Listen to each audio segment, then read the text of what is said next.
Assalamualaikum warahmatullahi wabarakatuh. Saya Arya Pandu Pratama dari kelompok 2. Saya akan menjelaskan tentang jenis-jenis evaluasi.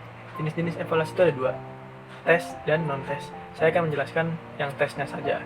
Non-tes akan dijelaskan oleh teman saya April. Nah, yang pertama ada pengertian tes. Pengertian tes sendiri adalah suatu alat pengumpul informasi yang bersifat lebih resmi dibandingkan alat-alat yang lain karena penuh dengan batasan-batasan. Nah, selanjutnya fungsi tes. Fungsi tes secara umum dibagi dua. Yang pertama itu sebagai alat pengukur terhadap peserta didik. Dalam hal ini, tes mengukur tingkat perkembangan dan kemajuan peserta didik. Nah, yang kedua, sebagai alat pengukur keberhasilan program pengajaran. Nah, selanjutnya ada penggolongan tes. Berdasarkan pengertian dan fungsi yang tadi sudah saya jelaskan, penggolongan tes digolongkan menjadi 5, yaitu yang pertama menurut sifatnya dapat dikelompokkan lagi menjadi 2, yaitu tes verbal dan tes non-verbal. Nah, selanjutnya menurut tujuan tes dapat dikelompokkan menjadi yang pertama tes bakat, tes intelijensi, tes prestasi, tes diagnostik, tes sikap, dan tes minat. Nah, selanjutnya menurut pembuatannya tes dapat dikelompokkan menjadi 2, tes standar, tes buatan guru. Nah, selanjutnya menurut bentuk soalnya, tes dapat dikelompokkan menjadi 1, tes peruraian, 2, tes objektif. Nah, yang terakhir nih, ditinjau dari objek yang dites, maka tes dikelompokkan menjadi 2, tes individu, tes kelompok. Sekian. Jenis alat evaluasi yang kedua adalah bentuk non-tes. Untuk non-tes ini merupakan suatu penilaian seorang guru kepada siswanya tidak melalui dengan tes tertulis, namun menggunakan pengamatan sistematis. Dan cara penilaian dari non-tes ini menggunakan kepribadian siswa yang meliputi sikap, sifat, sikap sosial, dan tingkah laku yang berhubungan dengan kegiatan belajar dan pendidikan baik secara individu maupun secara kelompok. Dan di sini ada 3 yang saya akan jelaskan mengenai bentuk non-tes. Yang pertama ada observasi, yang kedua ada wawancara, dan yang ketiga ada angket. Bentuk non-tes yang pertama adalah observasi, yaitu melalui pengamatan secara langsung dengan sistematis. Jadi di sini ada 3 jenis observasi, ada observasi partisipasi, observasi sistematis, dan observasi eksperimental. Observasi berdasarkan tujuan dan lapangan, ada finding observation dan ada direct observation. Jadi di sini ada kelebihan dan kekurangan dari observasi.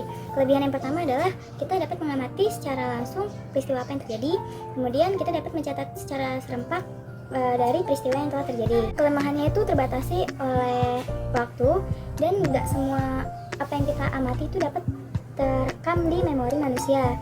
Terus juga banyak kejadian-kejadian yang tidak dapat dicapai dari observasi secara langsung.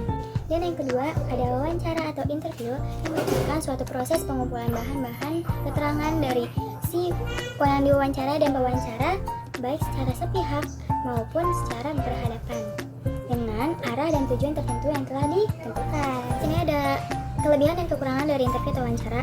Kelebihan yang pertama, kita dapat meminimalisir kesalahpahaman karena kalau kita nggak ngerti ya udah kita langsung aja tanya sama narasumber. Yang kedua, kita itu juga dapat informasi langsung dari pihak pertama, jadi nggak mungkin diwakilin. Dan kekurangannya itu adalah kita akan memerlukan biaya dan waktu yang cukup besar. Kalau misalnya waktu itu ya pasti butuh waktu untuk per orang yang diwawancara. Kalau misalnya kelebihan yang lain itu adalah kita akan mendapatkan suatu data atau informasi yang terbatas. Yang ketiga adalah angket, merupakan teknik pengumpulan data yang berisi pertanyaan-pertanyaan yang akan diberikan kepada responden untuk dijawabnya. Dan angket berbeda dengan wawancara. Sini ada kelebihan dan kekurangan dari angket. Kelebihannya itu kita tidak perlu menghadirkan seorang peneliti untuk bersama-sama mengisi angket. Kedua, kita juga dapat meminimalisir waktu karena kita dapat langsung memberikan pertanyaan serentak kepada si responden yang akan dituju. Kelemahannya itu kadang-kadang kalau misalnya responden itu ngisi ya asal ngisi aja, jadi dia nggak teliti. Terus habis itu susah untuk dicari validitasnya. Assalamualaikum warahmatullahi wabarakatuh. Saya Pandu Haji akan menjelaskan tentang validitas dan reliabilitas.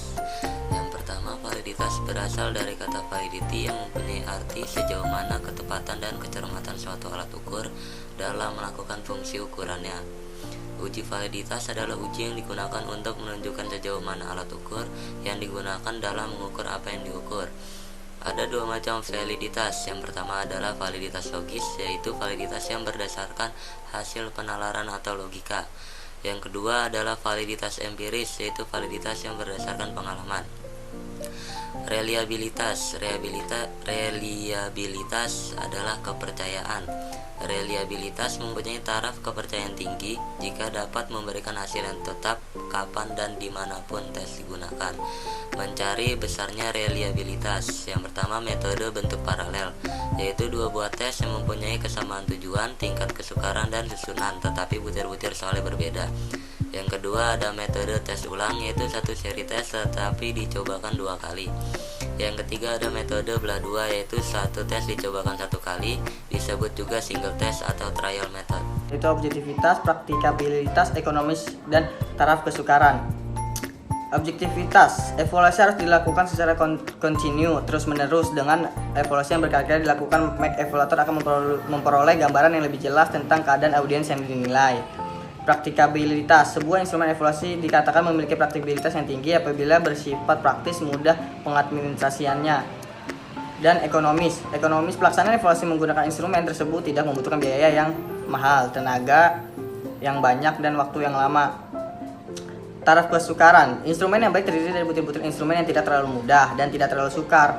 Butir soal yang mudah tidak mampu merangsang audiens mempertinggi usaha, memecahkan sebaliknya. Kalau terlalu sukar membuat audiens putus asa dan tidak memiliki semangat untuk mencoba lagi karena di luar jangkauannya.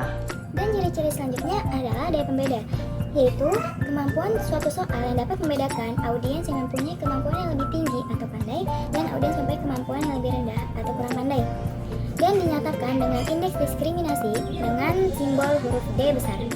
Indeks diskriminasi mempunyai batasan antara 0,0 sampai 1,0 dan bisa menggunakan tanda negatif apabila adanya suatu soal yang terbalik dengan menggunakan kualitas testing.